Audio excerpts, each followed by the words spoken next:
The Count of Monte-Cristo is out in theaters, new French adaptation of the classic Alexandre Dumas novel, which is one of the most popular and everlasting tales of revenge ever written, and one of my personal favorites.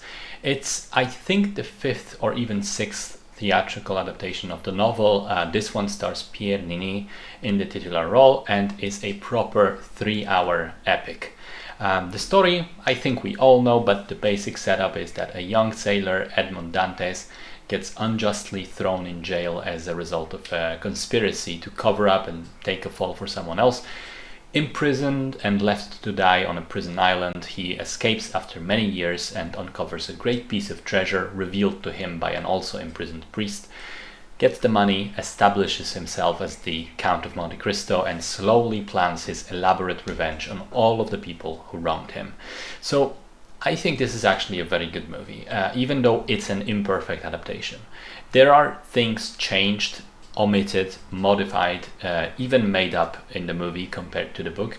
Some of those changes I like more, some of them less. I will say though that with a 1,000-page long novel, cutting stuff is always inevitable, and what matters to me is that the spirit of the book is largely preserved. We still get the awe at the strength of human spirit with Edmund's prison time, which he uses to learn from the priest and make himself smarter and better for when he gets out.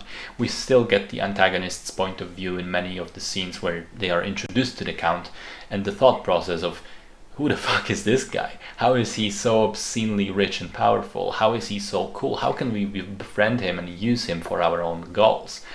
And you still also get the slow realization that Edmund is losing himself, or even lost himself, that the lifelong dream of revenge has made him forsake his soul, and by the end of the movie he is no longer capable of feeling anything.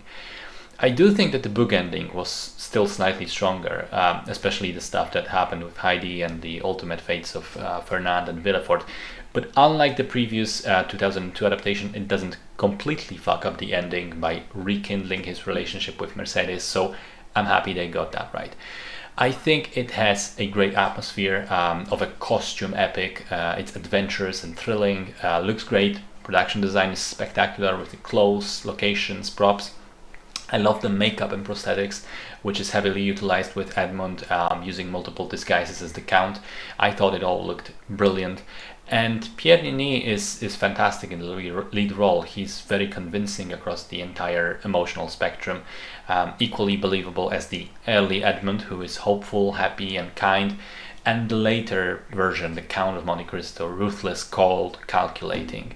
And still he does so much with his eyes in all of the Mercedes scenes, showing us the sort of inner turmoil that's going on. I liked it very much. I thought it was a worthy adaptation, or I don't know if a worthy adaptation is the correct term. It's a better movie than it is an adaptation, but it's still a decent adaptation.